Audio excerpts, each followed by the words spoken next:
Hello दोस्तों। तो आज हम लोग पढ़ने वाले ट्रिग्नोमेट्री के बारे में।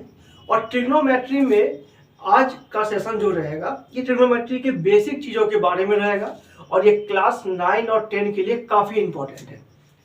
ठीक है, तो ट्रिग्नोमेट्री में अगर आपको बिल्कुल भी कुछ नहीं पता है, बेसिक से आप स्टार्ट कर रहे हैं, तो आपको जानना है एक राइट एंगल ट्रायंगल के बारे में। तो एक राइट एंगल ट्रायंगल में ये होता है कि इसमें एक परपेंडिकुलर होता है, हाइपोटेनस होता है और बेस होता है। तो एक राइट एंगल ट्रायंगल में ये होता है कि इसमें एक एंगल जो होता है वो 90 डिग्री का होता है और उसके जस्ट सामने जो होता है वो उसका हाइपोटेनस होता है। अगर हिंदी में बात करें तो उसको कर्ण बोलेंगे। और जो परपेंडिकुलर होता है उसको लंब बोलते हैं और जो नीचे का बेस होता है उसको हिंदी में आधार बोलते हैं। जब आपको एक ट्रायंगल के बारे में अच्छे से पता रहेगा तो उसके कुछ रेशियोज होते हैं, जैसे साइन जो होता है, हम लोग साइन को लिख सकते हैं हम लोग कि जैसे साइन थीटा लिखे। साइन थीटा जो होता है वो होता है P बाई एच। तो P बाई एच क्या होता है? ये एक रेशियो को दिखाता है। P हो गया परपेंडिकुलर और H हो गया हाइपोटेनस। तो साइन थीटा क्या होता है कि परपेंडिकुलर और हाइपोटेनस के रेशियोज को दिखा रहा है। वैसे ही जो कॉस होता है वो B बाई एच होता है। तो कॉस क्या हो जाएगा? यहाँ पे अगर हम लोग कॉस लिखेंगे तो कॉस थीटा जो हो जाएगा वो हो जाएगा B बाई एच। यानी कॉस थीटा जो होता है वो बेस और हाइपोटेनस के रेशियोज को दिखाता है। वैसे ही सिमिलरली अगर हम लोग यहाँ पे लिखेंगे टेन थीटा, देखिए टेन थीटा का होता है P बाई बी। अब टेन थीटा जो होता है ना वो साइन और कॉस को डिवाइड करने से भी टेन थीटा मिलता है। तो अगर हम लोग P बाई एच को डिवाइड कर देंगे B बाई एच से तो H कैंसिल आउट हो जाएगा और क्या मिलेगा? P by B. ठीक है, तो टेन थीटा हो गया अगर P बाई बी। तो टेन का जो उल्टा होता है वो होता है कॉट थीटा। तो हम लोग कॉट थीटा का वैल्यू क्या लिखेंगे? B बाई पी लिखेंगे। ठीक है, तो हम लोग क्या क्या देखें? हम लोग ने देखा कि साइन थीटा जो होता है वो होता है P by H, cos theta होता है B by H, tan theta होता है P बाई बी और कॉट थीटा होता है B बाई पी। अब बाकी बचा जो है यहाँ पे सेक थीटा और कॉसेक थीटा। तो साइन का ही उल्टा होता है कॉसेक थीटा। ठीक है, तो साइन का जब उल्टा होता है कॉसेक थीटा तो हम लोग क्या करेंगे कि साइन का जैसे था P बाई एच तो ये हो जाएगा H बाई पी और ये हो जाएगा कॉसेक। वैसे ही कॉस का जब हम लोग उल्टा करेंगे तो वो बन जाएगा सेक थीटा और ये हो जाएगा H बाई बी हो जाएगा। तो हम लोग ने सारे आइडेंटिटीज को देख लिया कि साइन से लेके कॉसेक के बीच में जितने भी आइडेंटिटीज होते हैं सबको कैसे डिनोट करते हैं। अब बोर्ड में आपको यहाँ पे कुछ डिग्री और उसके कुछ वैल्यूज दिख रहे होंगे, जैसे साइन 0 डिग्री, 30 डिग्री, 45, 60 और 90। तो इन सारे वैल्यूज जो होते हैं इसका सबका अलग अलग वैल्यू होता है, इसको याद करना पड़ता है। हम लोग इसको याद करेंगे और चीज़ों को समझते हुए याद करेंगे।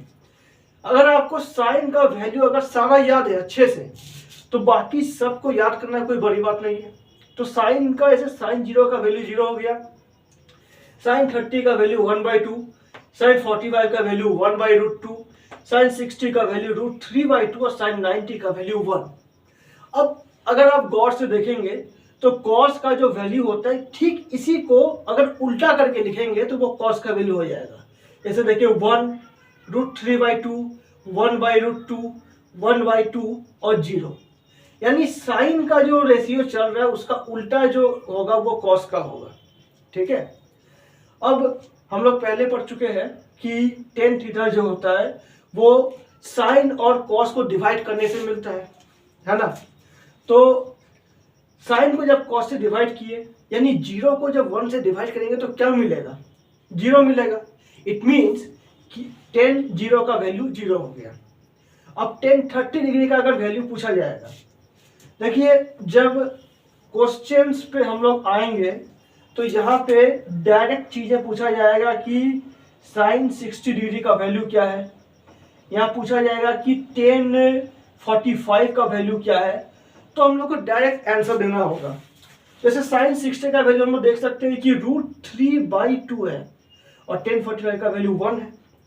तो हम लोग tan का वैल्यू को याद कैसे करेंगे, तो साइन और कॉस के वैल्यूज को आपस में डिवाइड कर देंगे, यानी 1/2 को डिवाइड करेंगे √3/2 से, तो इससे 1/2 और 2 कैंसिल आउट हो जाएगा और क्या बचेगा 1/√3।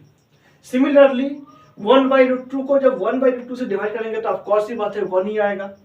अब √3/2 को 1/2 से डिवाइड करेंगे तो √3 आएगा। और एनीथिंग बाय 0 जो होता है वो इन्फिनिटी होता है। इन्फिनिटी का मतलब होता है अनडिफाइंड, जिसको हम लोग डिफाइन नहीं कर सकते। तो हम लोग ने देख लिया साइन कॉस tan के बारे में। अगला है कॉट थीटा। कॉट थीटा जो होता है वो tan का ही उल्टा होता है। अब 0 को पलट देंगे तो क्या हो जाएगा, कॉट थीटा जो होता है ना, कॉट का वैल्यू जो होता है वो होता है cos theta by sine theta.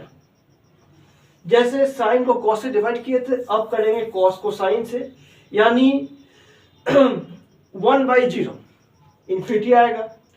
Similarly करेंगे, अब इसको ही पलट के देख ले, 1/√3 का उल्टा √3, 1 का उल्टा 1 और √3 का ऑपोजिट करेंगे 1/√3 और इन्फिनिटी का 0।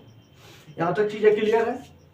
अगला है सेक थीटा क्या होता है। तो सेक थीटा हम पहले बोल चुके हैं कि ये कॉस का उल्टा होता है। जब कॉस थीटा का वैल्यू 1 है तो इसका उल्टा भी 1 ही होगा। √3/2 है तो ये 2/√3 होगा। आगे सिमिलरली ऐसी चीजें चलेगी। कॉसेक जो है वो साइन का ऑपोजिट होता है, उल्टा होता है, तो इसको भी पलट देंगे तो हमको कॉसेक का वैल्यू मिल जाएगा। आ रही बात समझ में। तो ये पूरा ट्रिग्नोमेट्रिक टेबल आई होप आपको अच्छे से क्लियर हो गया होगा। अब इसको याद करें, उसके बाद जो भी एक्सरसाइज के क्वेश्चंस है उसको सॉल्व करें और डायरेक्ट वैल्यू को याद करने का कोशिश करें। ये अगर आपको वीडियो अच्छा लगा हो तो चैनल को सब्सक्राइब करें और वीडियो को लाइक करें। Thank you.